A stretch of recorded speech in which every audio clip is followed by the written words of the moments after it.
اگر کوئی شخص حضرت محمد صلی اللہ علیہ وآلہ وسلم کو خواب میں دیکھے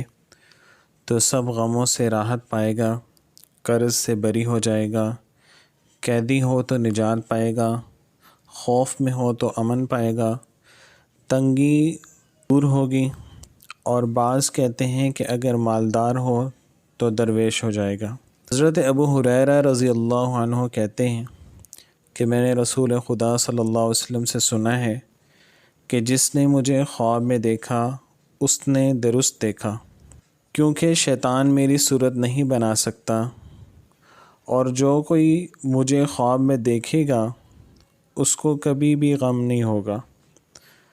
تعجب نہ کرو، میری زیارت کی تعویل زیادہ تر سعادت آخرت ہے۔ اگر آپ کو خواب میں ترش رو دیکھا جائے تو یہ سستی دین اور اس ملک میں بدعت کے ظاہر ہونے کی دلیل ہے۔ اگر آپ کو کسی ایسی جگہ دیکھے کہ لوگ آواز دے رہے ہیں تو یہ اس بات کی دلیل ہے کہ وہ اجڑا ہوا ملک پھر آباد ہو جائے گا۔ اور اگر آپ صلی اللہ علیہ وسلم کو کچھ کھاتے ہوئے دیکھیں تو صدقہ اور زکوٰۃ دینے کی دلیل ہے۔ اور اگر آپ صلی اللہ علیہ وسلم کو ایسی جگہ دیکھیں جہاں کسی طرح کی بلا اور محنت نہیں ہے تو وہاں پر زیادہ نعمت ہوگی، خاص کر اگر مسجد میں دیکھیں۔ اور اگر آپ کو غمناک یا بیمار دیکھیں تو یہ اس شخص کے دین کی کمزوری کی دلیل ہے۔ حضرت کرمانی رحمۃ اللہ علیہ فرماتے ہیں کہ اگر حضور صلی اللہ علیہ وسلم کو کسی جگہ یا شہر میں دیکھے تو یہ دلیل ہے کہ اس جگہ نعمت فراخ ہوگی اور لوگوں کو جمعیت خاطر ہوگی، اور اس جگہ والے دشمن پر فتح حاصل کریں گے۔ اور اگر آپ صلی اللہ علیہ وسلم کے اعضاء میں سے کسی عضو کو کم ہوا دیکھے تو یہ دلیل ہے کہ اس جگہ کے لوگ شریعت میں سست ہیں، کیونکہ آپ صلی اللہ علیہ وسلم کے جسم کا نقصان اس شخص کے دین کا نقصان ہے۔ اور اگر دیکھیں کہ آپ نے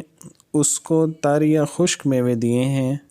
تو اس کو دین میں پارسائی حاصل ہوگی۔ حضرت ابن سیرین رحمۃ اللہ علیہ فرماتے ہیں کہ اگر کوئی شخص خواب میں حضور صلی اللہ علیہ وسلم کو کسی نقص کے ساتھ دیکھے تو وہ نقص اس خواب دیکھنے والے پر پڑے گا، کیونکہ حضور صلی اللہ علیہ وسلم کو خواب میں نیک لوگ دیکھتے ہیں اور آپ کو ان چیزوں کی بشارت دیتے ہیں جو ان کو پہنچیں گی، اور برے آدمیوں کو گناہ سے بچاتے ہیں تاکہ عذاب سے نجات پائیں۔ حضرت عبداللہ بن عباس رضی اللہ عنہ نے فرمایا ہے کہ اگر کوئی حضور صلی اللہ علیہ وسلم کا جنازہ خواب میں دیکھے تو اس ملک میں رنج اور مصیبت بہت آئے گی، اور اگر جنازے کے پیچھے آپ صلی اللہ علیہ وسلم کو جاتے دیکھا تو یہ خواہش اور بدعت کی دلیل ہے۔ اور اگر آپ صلی اللہ علیہ وسلم کو دیکھ کر صرف زیارت کی ہے تو یہ مال اور نعمت اور ولایت پانے کی دلیل ہے۔ اور اگر دیکھے کہ حضور صلی اللہ علیہ وسلم اس پر افسوس کرتے ہیں تو یہ اس کے کافر ہونے کی دلیل ہے۔ حضرت جعفر صادق رضی اللہ عنہ نے فرمایا ہے کہ خواب میں پیغمبروں کی زیارت 10 وجہ پر ہے: رحمت، نعمت، عزت، بزرگی، دولت، سعادت، جمعیت، قوت، دونوں جہاں کی خیر، اور اس موضوع کے لوگوں کے لیے بہتری جس نے یہ خواب دیکھا ہے۔ اگر آپ کو ہماری یہ ویڈیو اچھی لگی ہے تو اس کو لوگوں میں شیئر کیجیے، لائک کیجیے، اور ہمارے اس چینل کو سبسکرائب کیجیے۔